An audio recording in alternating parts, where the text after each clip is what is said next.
He was a millionaire CEO with no time for emotions, until he caught a little girl secretly cleaning his office floor, and discovered a truth that shattered everything he thought he knew.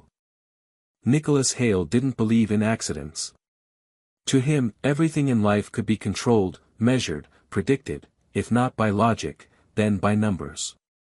He ran his company, Hale and Company, with the same precision that he applied to his personal life: tight schedules, zero distractions, and no emotional detours. At 36, he was one of the youngest self-made millionaires on the East Coast. His face appeared on magazine covers, his quotes were taught in business schools, and his office on the top floor of the Hale Tower was a glass and marble monument to everything he had built from nothing. He wasn't a man who looked back. He wasn't a man who got surprised. Until the night he saw the little girl with the red rag. It was late, well past office hours. A board meeting had run over, and Nicholas's private elevator was under maintenance, a rare and irritating disruption in his otherwise seamless routine. Annoyed, he took the side staircase down to the service level, intending to bypass the cluttered lower floors and slip out the back entrance.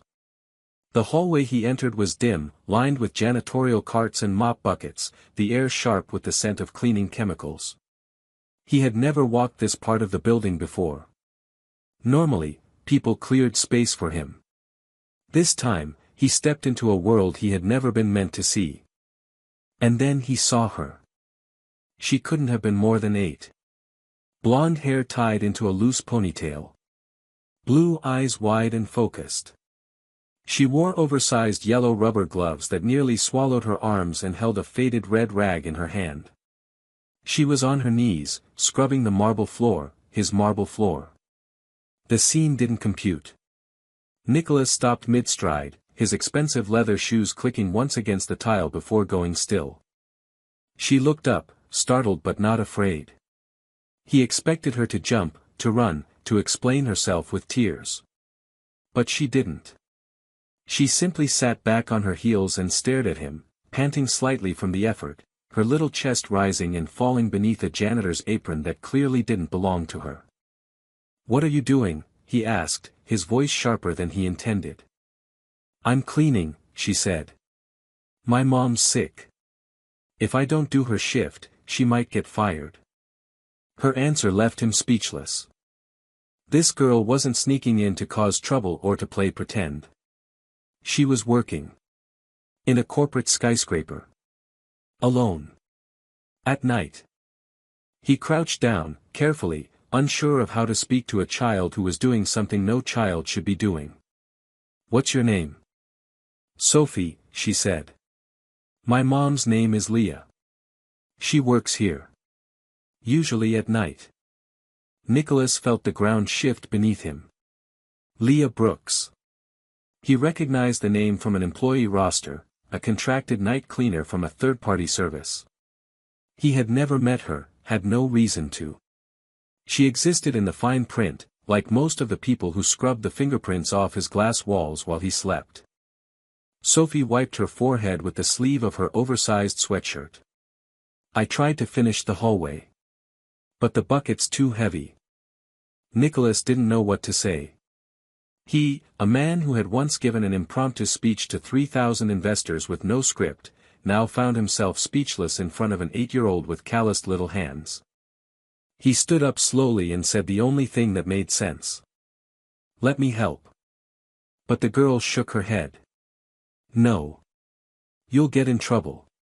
Only staff is allowed to clean." He almost laughed. Not because it was funny, but because it was absurd. He was the CEO. The entire building bore his name. Yet this child was so locked into a reality of rules and fear that she truly believed he could be punished for helping her. He took out his phone and called security, requesting the building manager immediately. His voice was quiet, but firm. He didn't yell. He didn't need to. Within minutes, 2 uniformed officers arrived, eyes wide when they saw who had made the request. Nicholas didn't explain. He didn't need to. He just stood next to Sophie, who by now had risen to her feet, arms crossed, as if bracing for punishment. I want to speak with the mother, Nicholas said. Tonight. She's at home, one of the guards said hesitantly. She called out sick. Find her, Nicholas replied. Make sure she's okay. And tell whoever runs the cleaning crew that a child was mopping the floor in a high-security tower. I want answers. The men nodded and rushed off, leaving Nicholas alone again with Sophie. He looked down at her, unsure what to say next. You don't have to finish the floor, he finally said. She looked up at him and whispered, but who else will? That question stayed with him long after she was gone. The next morning, Nicholas arrived at his office earlier than usual, a strange restlessness gnawing at him. He had barely slept, haunted not by spreadsheets or pending deals but by a small girl with yellow gloves and two old eyes. Sophie. He couldn't stop seeing her crouched on the marble floor, too calm for a child her age, too quiet. It was the kind of image that didn't belong in his carefully managed world of efficiency and logic. He had built a fortress of systems, policies, and delegation, and yet a single child had cracked something open in him that he couldn't explain. He called his assistant, Monica, into his office and asked her to track down everything she could about Leah Brooks. Within 10 minutes, Monica returned with a thin folder. Leah Brooks, age 29. Hired 2 years ago through a third-party cleaning agency contracted by the building management. Single mother. No emergency contact. 2 previous addresses. No complaints on record. No benefits. No healthcare. Minimum wage. Nicholas flipped through the pages in silence, barely registering the print. What struck him most wasn't what was in the file, it was what wasn't. There was no trace of her story. No line item for how many times she had gone to work sick. No field to document how many nights she brought her daughter with her because there was no one else. No space to record the quiet desperation of someone trying to survive invisibly. He picked up the phone and dialed the head of operations. He asked why children were allowed on cleaning shifts. The voice on the other end stumbled, stammered, and finally admitted that they'd seen the girl a few times, but didn't say anything because she wasn't causing trouble. Nicholas didn't yell. He simply said, make sure no child ever sets foot in this building with a mop in her hand again. Do you understand me? Then he hung up. The next call he made was to the agency. It took some persistence and his full name to cut through their defensive answers, but eventually, they admitted Leah hadn't reported for work because she was in bed with a high fever. They hadn't followed up.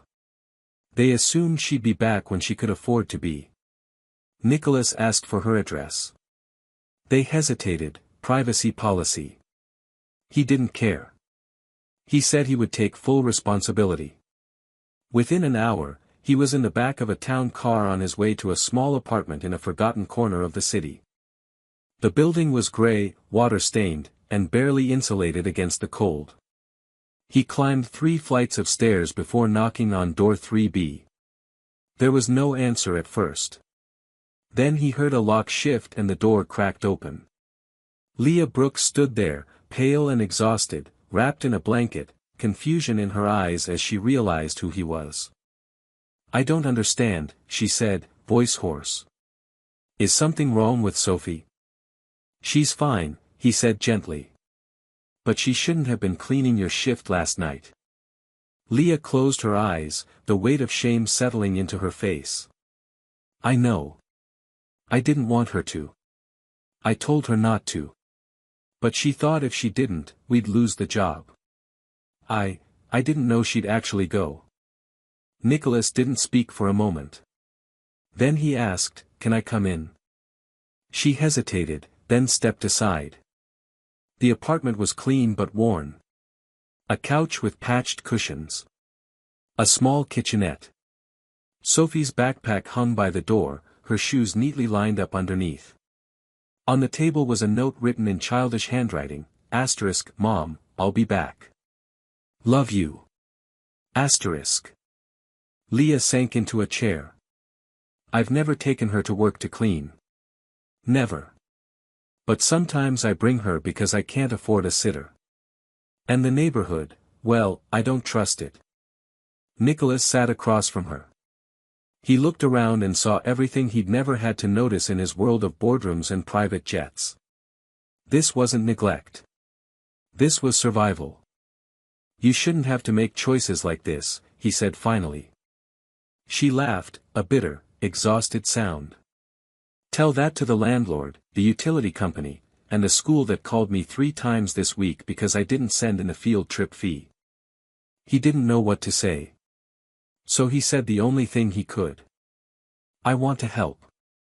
Leah stiffened. We don't want charity. It's not charity, he replied. It's responsibility. Your daughter works harder than most grown adults in my building. She changed something in me. That matters. Leah looked at him for a long moment. Then she asked, why do you care? And Nicholas, a man who had never let emotion dictate a decision in his life, answered without thinking. Because she looked at me like I was supposed to fix it. And for the first time, I didn't know how. That was when he realized this wasn't about business anymore. This wasn't a case to be closed or a problem to be solved. This was a story he had walked into without meaning to, and now he couldn't walk away. Not from Sophie. Not from Leah. Not from the truth they had quietly been living while the rest of the world pretended not to see. Nicholas didn't return to the office that afternoon. For the first time in over a decade, he rescheduled every meeting, delayed every call, and shut down the non-stop rhythm of his calendar. He wasn't sure why he did it, only that something had shifted, and trying to force his life back into its usual structure now felt absurd. Instead, he drove to a small park near the edge of the city. He sat alone on a bench beneath an old tree, watching families pass by, listening to children's laughter drift through the air like echoes of something he'd never let himself want. For most of his life, he'd believed emotion was a liability. Efficiency, control, logic, those were the pillars of his empire. But Sophie, with her mop and her stubborn dignity, had broken through all of that. She hadn't begged, hadn't cried. She had simply worked. And she had looked up at him with a gaze that didn't see power or prestige, just a man who could do something and hadn't. He didn't know how to explain to himself why that mattered so much. Maybe it was because no one had ever looked at him that way before. Not his board, not his peers, not the partners who toasted to his brilliance at rooftop galas. Sophie had held him accountable in a way that was wordless and absolute. She had expected him to be better. And that expectation hadn't felt like a burden. It had felt like purpose. Later that evening, he returned to the apartment building. He knocked quietly on the door of 3B. This time, it was Sophie who answered. Her hair was damp from a bath, and she wore pajamas with tiny stars on them. She blinked at him for a moment, then smiled like it was the most natural thing in the world. You came back, she said simply. Of course, he replied. I said I would. She stepped aside and let him in. Leah was in the kitchen, folding laundry on the table. She looked surprised but didn't send him away. Maybe she had started to believe, just a little, that he meant what he said. I brought dinner, Nicholas said, lifting the bag he carried. I didn't know what you liked, so I got a little of everything. Sophie's eyes widened at the sight of neatly packed takeout containers. Leah hesitated, then nodded toward the table. I guess we can make an exception tonight. They sat together, the 3 of them, around that small chipped table under a flickering overhead light. Sophie talked the most, about school, about how she wanted to be an architect so she could build houses where kids never had to clean floors. Leah listened with a quiet pride that was almost too painful to watch. Nicholas said little but listened to every word like it mattered more than any quarterly report he had ever read. When dinner ended, Sophie climbed into Nicholas's lap without asking. She didn't curl into him exactly, just leaned back like he was a place to rest. He froze at first, startled by the casual trust. Then slowly, carefully, he put an arm around her. Leah didn't react. She just watched, her face unreadable. After a while, when Sophie had gone to her room and the apartment was quiet again, Leah poured 2 mugs of tea and slid one across the table to Nicholas. "You don't seem like the kind of man who has time for this," she said. "I didn't think I did," he admitted. "But now, I'm not sure what I've been making time for all these years." She studied him, tired but not bitter. "You're not responsible for us, you know." "I know," he said. "But I also know what it's like to build something from nothing. And I know what it feels like to do it alone. That girl, she shouldn't have to carry so much weight. You shouldn't either." Leah didn't respond for a long moment. Then she looked down into her tea and whispered, "You're not the man I thought you'd be." He smiled faintly.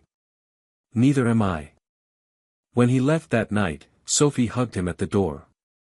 Not a quick goodbye, but the kind of hug that said something wordless and important: "I see you. I trust you. Please come back." And he would. Because something had begun that night, something fragile, unspoken, but undeniable. Nicholas didn't know where it was going. He didn't have a plan. But for once in his life, he didn't need one. All he needed was to keep showing up. And for the first time in years, he wanted to. Nicholas began returning to the apartment regularly, at first under the quiet pretense of checking in on Leah's recovery and making sure Sophie was all right. But the truth, though he never admitted it aloud, was that he found himself drawn back by something deeper and less explainable than obligation. Each visit chipped away at the layers he had spent years building to protect himself from emotional involvement. It started with simple acts: bringing dinner, picking up medicine, fixing a broken doorknob. But over time, he stayed longer. He listened more. He laughed, sometimes. And he started to notice the silence in his own life by contrast. In Leah and Sophie's tiny, overfilled apartment, there was warmth and chaos and struggle, but also realness. His penthouse was a museum by comparison, cold, quiet, and filled with everything except meaning. One rainy evening, he arrived earlier than usual. Leah was on the couch, curled up under a blanket with a heating pad on her stomach, clearly still recovering. Sophie answered the door with wet hair and a towel around her shoulders, grinning at the sight of him as though he were a friend she'd known for years. She grabbed his hand without asking and led him to her room, a small space barely big enough for a bed and a bookshelf. The walls were covered in drawings, crayon blue buildings with names and numbers, sketches of homes with huge kitchens and treehouses and bedrooms labeled, "For kids only." He realized she had designed entire worlds in her mind, each one better than the one she lived in. She handed him a notebook. "This is my favorite," she said. Inside were dozens of plans. Some showed rooms for children who had no parents. Some had secret passageways and slides instead of stairs. But every single drawing included something near the front door, a welcome mat that read, "You are safe here." Nicholas sat on the edge of her bed, flipping through the pages. "You're very talented," he said sincerely. She shrugged. "I like building things. I want to make a place where kids like me don't have to work. Where they can just be kids." He nodded, then looked at her. "What do you mean, kids like you?" She blinked, then tilted her head like the answer was obvious. "Poor kids. The ones nobody helps. The ones people don't see." Those words sank into him like a stone dropped in still water. He had spent his whole career building skyscrapers, negotiating billion-dollar deals, acquiring companies, expanding reach, and yet he had never seen what a child like Sophie could see so clearly. He had walked past hundreds of people just like Leah and Sophie, thinking their struggles weren't his responsibility. He had believed his world was separate. Now he knew better. After she went to sleep, he joined Leah in the kitchen. She had made tea again, her hands wrapped around the mug like she needed it to anchor her. "She really likes you," she said without looking at him. "I like her too," he answered quietly. Leah finally met his eyes. "This isn't just a visit anymore, is it?" "No," he said. It's not. She exhaled slowly. So what is it, then? He hesitated. He hadn't defined it, not even to himself. But he knew one thing with certainty, he was invested. In Sophie. In Leah. In what their lives had become and what they could be. I don't know what it is yet, he admitted. But I know I want to be here. I want to help. Not just with groceries or bills. I want to give her a better life. And I think I want to be part of it. Leah looked away for a moment, her jaw tight. You have no idea what you're getting into. Maybe not, he said. But I've walked into boardrooms with less information than this and made it work. She let out a small laugh, surprised, reluctant, but real. Nicholas continued, voice steady. You've done more with nothing than most people do with everything. But you shouldn't have to do it alone. Leah's expression softened, her guard slipping just enough for truth to show through. I'm afraid of what she'll expect from you. What happens if you change your mind? If you disappear? I won't, he said. I can't promise I'll be perfect, but I can promise I won't walk away. There was a long silence, the kind that speaks louder than arguments or declarations. And then, as the rain tapped gently on the window, she nodded. That night, Nicholas left the apartment with something he didn't recognize at first. It wasn't just resolve. It wasn't pride. It was belonging.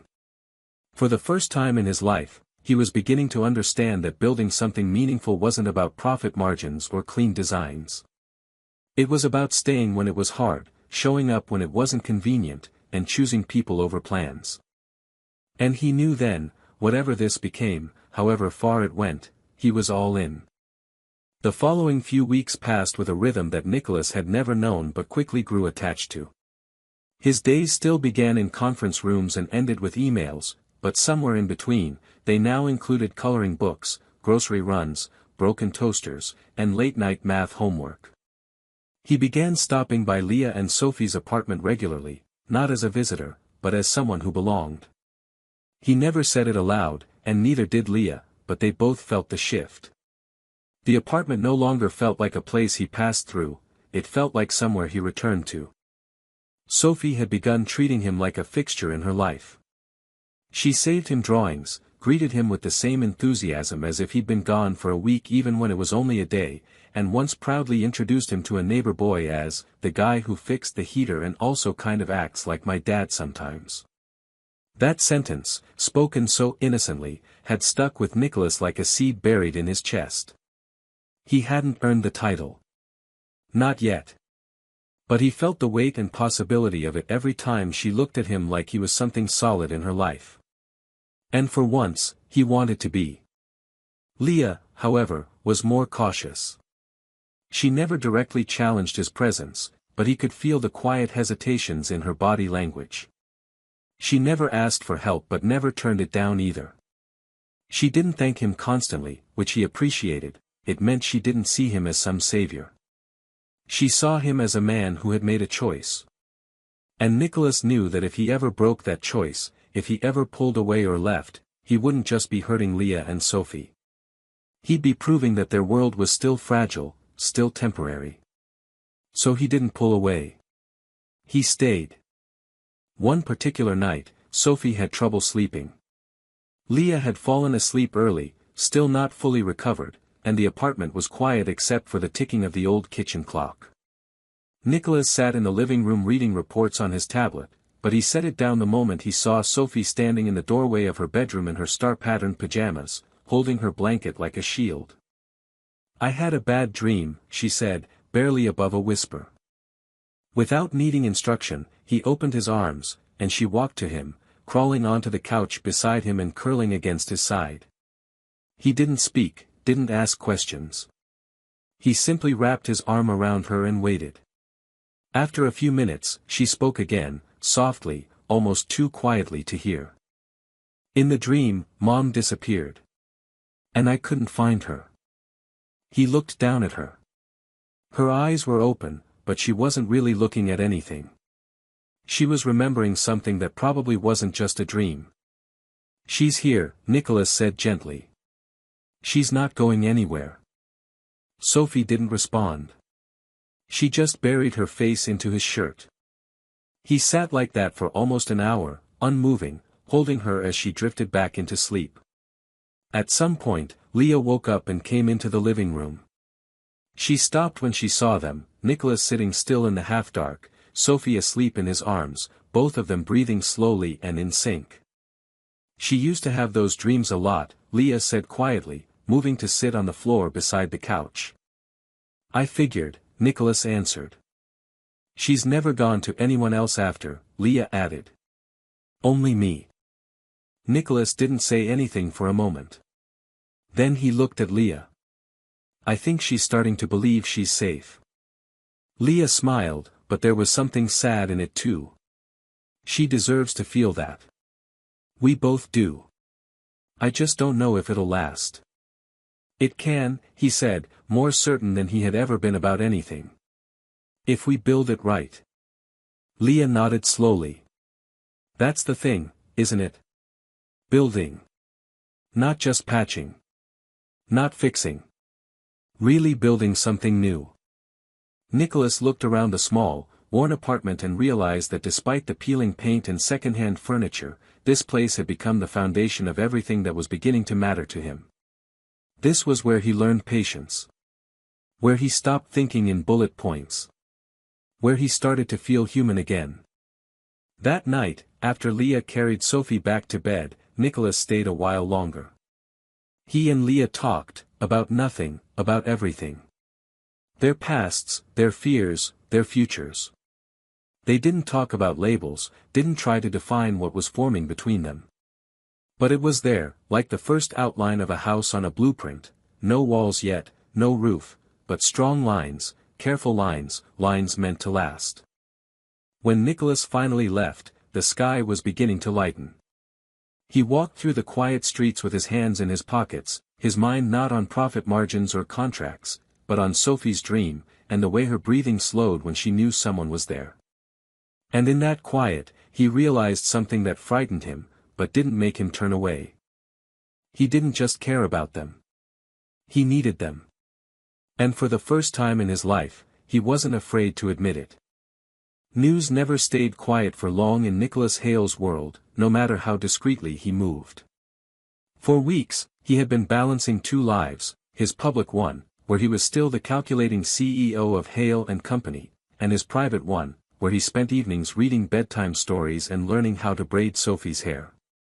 But the moment a photograph surfaced, an offhand picture taken by someone in the elevator lobby showing Nicholas with a child holding his hand and a grocery bag in the other, speculation ignited. The media didn't care about the context. They only saw what they could sensationalize. "Secret daughter," one headline read. "Nicholas Hale's mysterious family life exposed," another claimed. Within 48 hours, the internet had built a full narrative around a child he hadn't even known existed 2 months ago. The reaction from his board was immediate and severe. Nicholas was summoned to an emergency meeting under the guise of concern about brand optics. He knew what that meant. It wasn't concern, it was fear. Fear that his personal involvement in something they couldn't control would compromise their polished, untouchable image. The conference room was filled with stiff voices and tight smiles. They all pretended to be curious, not confrontational, but Nicholas could see the judgment in their eyes. One of the directors leaned forward. "We understand this is a private matter, Nicholas, but the press is running wild with it. If there's something we need to clarify." Nicholas interrupted, calm but firm. "She's not my daughter by blood. But she's more mine than anything I've ever claimed in this company." The room fell into a strange silence. No one knew how to respond. They weren't used to him speaking like this, with conviction that had nothing to do with quarterly results. Another voice, colder this time, chimed in. "We're concerned about liability. About precedent. You're making decisions that blur the line between personal and professional." Nicholas folded his hands. "Good. That line should have been blurred a long time ago. Maybe if it had, we wouldn't be running a company full of policies but lacking humanity. Murmurs followed. Some exchanged glances. One board member even smirked in disbelief. Nicholas stood up, slow and deliberate. Let me be clear. If this company's definition of leadership is rooted in avoiding scandal instead of doing the right thing, then maybe I've been leading the wrong company. He walked out without waiting for their response. That night, when he arrived at the apartment, Leah was already aware of the fallout. The news had reached even their quiet corner of the city. She stood at the window, arms crossed, her face tense. They're tearing you apart in the press, she said. I know. You could lose your company. I know that too. She turned to face him fully. Then why are you still here? He took a step closer. Because what I found here is worth more than any board seat or executive title. I didn't expect it, but now that I have it, I'm not going back to who I was before. Leah's eyes softened, but she didn't speak.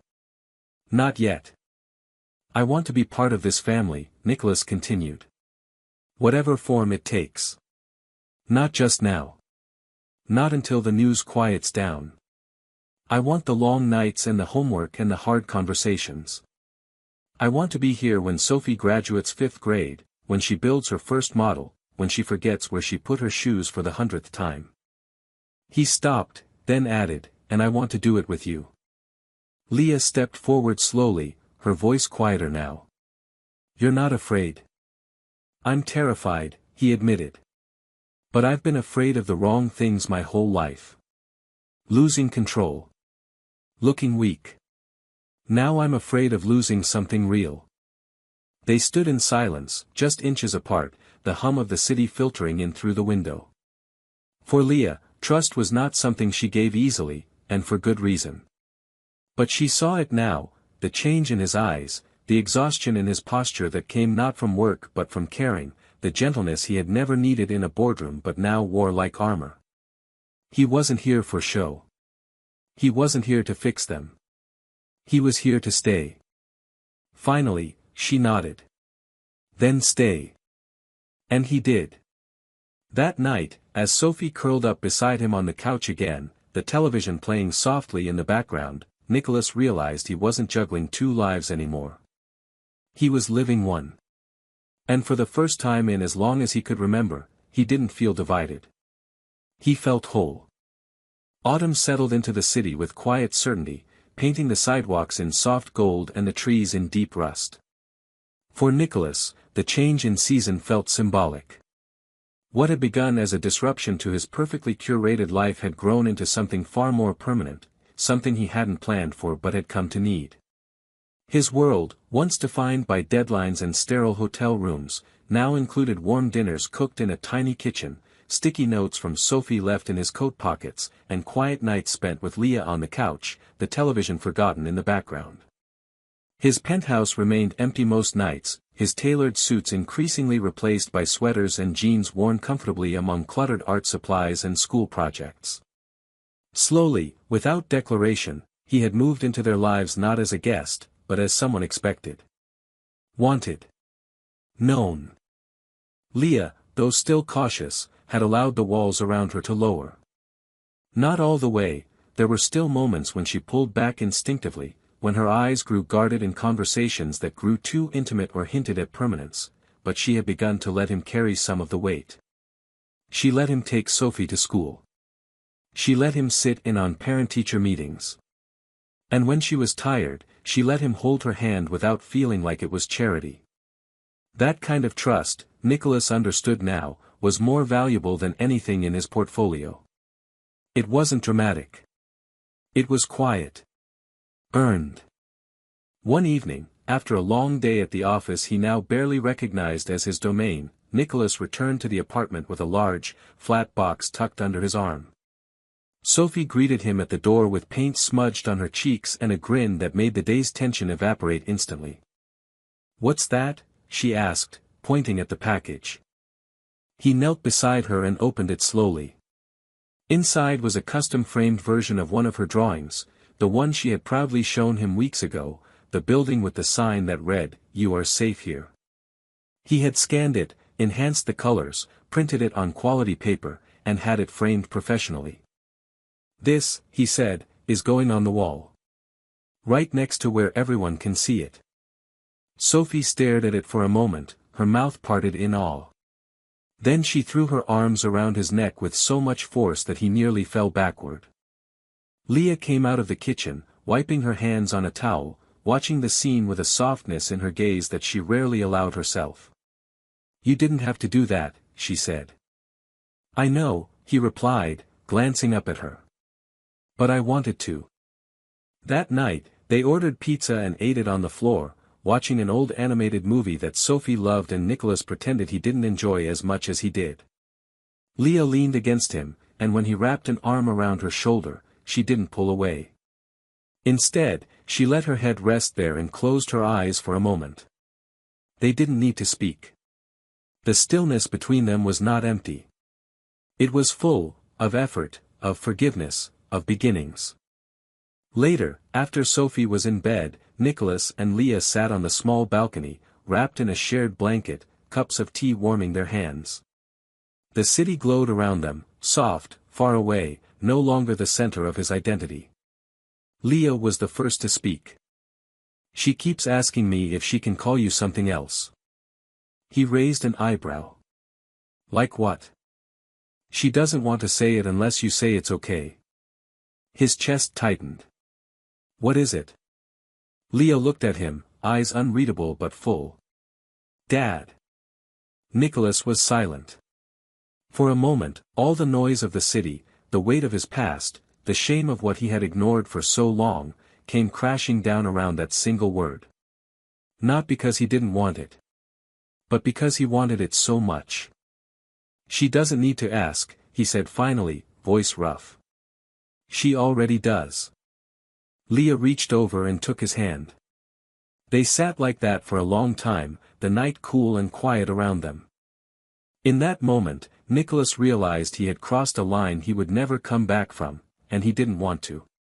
The man who once measured his value by power and influence now knew the worth of stillness, of being a safe place for someone small and brave, of being the one they ran to when the world felt too big. It was a kind of wealth he had never dreamed of. But now that he had it, he knew nothing else could ever compare. Winter arrived with a quiet hush, blanketing the city in white and slowing everything down, as if the world itself was taking a breath. For Nicholas, this season felt like a culmination, of change, of healing, of everything he never imagined he'd find in a cramped apartment with two people who had once been strangers. The walls of that little home were still worn and the kitchen faucet still dripped, but to him, it felt like the most extraordinary place on earth. It wasn't about what it looked like, it was about what had been built inside it. Love, trust, routine, laughter. It was the place he became someone new. Sophie had flourished. Where she once carried the silent weight of adult worries, now she danced through rooms with bare feet and wild hair, her laughter no longer guarded. She had begun calling him Dad in private first, at the kitchen table, when she wanted help with homework, or when she hugged him goodnight and whispered the word like it was both a question and a promise. Over time, it became natural, something that belonged to them both. Nicholas never corrected her. He didn't need to. Each time she said it, it healed something in him he hadn't known was broken. Leah had changed too. Her edges had softened, but not in the way that meant she had let her guard down completely. She had simply allowed someone else to stand beside her, not out of weakness, but out of strength. They worked as a team now, packing lunches together, splitting responsibilities, arguing about bedtime routines and grocery lists and how many coats a child really needed in New York weather. Their lives weren't perfect, but they were real. And they were shared. Nicholas had left the corporate world behind in pieces. The board hadn't taken his decision well when he resigned fully a month earlier, stating in a formal letter that his priorities had changed. They tried to offer him a reduced role, a consulting deal, even begged him to reconsider. But he didn't. He walked away from the life he had once protected so fiercely, not because it had no value, but because it simply wasn't the life he wanted anymore. He wasn't walking away from success, he was walking towards something far more personal, something more lasting. With part of his exit compensation, he funded a new initiative, a center designed for single parents and children struggling in low-income neighborhoods. It wasn't a charity with glossy brochures or gala dinners. It was a place where people could find real help, childcare, education programs, clean laundry, warmth. And at the front entrance, carved into the wood of the lobby desk, were words Sophie had drawn in one of her early blueprints: "You are safe here." He named the center after her, of course. Sophie's Place. On Christmas Eve, snow fell lightly outside as the three of them sat on the couch, wrapped in blankets, their small tree glowing in the corner. The apartment was filled with the smell of cinnamon and cocoa. Sophie handed Nicholas a gift she had made herself, wrapped in crinkled paper and sealed with far too much tape. He opened it carefully to find a framed picture of the three of them, printed on regular paper, with messy handwriting underneath that read, "My forever family." He didn't speak for a moment. His eyes stung in a way he didn't expect, and when he looked over at Leah, she was already smiling through her own tears. Sophie looked up at him, hopeful and a little nervous. "Do you like it?" Nicholas pulled her into a hug so tight it made her giggle. "I love it," he whispered. "It's the best gift I've ever gotten." That night, after Sophie went to bed, Leah stood in the kitchen rinsing dishes while Nicholas leaned against the counter watching her, the quiet warmth of the room settling around them like a blanket. "I've been thinking," he said softly. Dangerous words, she teased, without turning around. "I want to adopt her. Officially." She froze, a plate still in her hand. Then she slowly turned to look at him. He could see the emotions flood her eyes: relief, joy, fear, something unnameable. "You really want to?" "I already have. In every way that counts. But I want her to know it's forever. On paper. In every way." Leah stepped forward, drying her hands on a towel. "Then let's do it." 2 months later, they stood in a family court, holding hands as the judge finalized the paperwork. Sophie sat beside them, wearing a dress she picked out herself, her eyes sparkling with something far too big for her tiny frame. When the gavel fell and the judge officially declared Nicholas her father, she clapped so hard she dropped the stuffed animal she'd brought with her. Afterward, as they stepped outside into the sun, Sophie grabbed his hand and Leah's and pulled them together. "Now we match," she said. And they did. Not because of blood or law, but because they had chosen one another. Through pain, through uncertainty, through late nights and hard truths. What they had built together was stronger than the past they came from. It was a home. It was a family. And it was forever. The ending of this story is a quiet triumph, not because everything becomes perfect, but because it becomes real. It doesn't rely on fantasy or exaggerated drama, instead, it leans into something far more powerful: human growth, earned trust, and the healing that comes from showing up when it matters most. Nicholas doesn't just change, he evolves. He begins as a man defined by control and ends as someone who understands that the most meaningful structures in life are built not from steel or concrete, but from love, consistency, and vulnerability. Leah's journey is just as vital. She isn't saved by Nicholas, she holds her own ground, protects her daughter fiercely, and only lets him in when she sees that he's there not out of guilt or obligation, but out of genuine care. Their connection is built on slow-earned respect, not instant romance, which makes the ending feel grounded and honest. And Sophie, the heart of it all, doesn't just symbolize innocence, she symbolizes courage. The way she quietly endures, dreams, and dares to trust again is what gives the story its soul. What makes the conclusion beautiful is that the family they become is chosen. It's a love story, yes, but not just romantic. It's a story about choosing each other, again and again, even when it's hard. Especially when it's hard. That's what makes it not just satisfying, but unforgettable.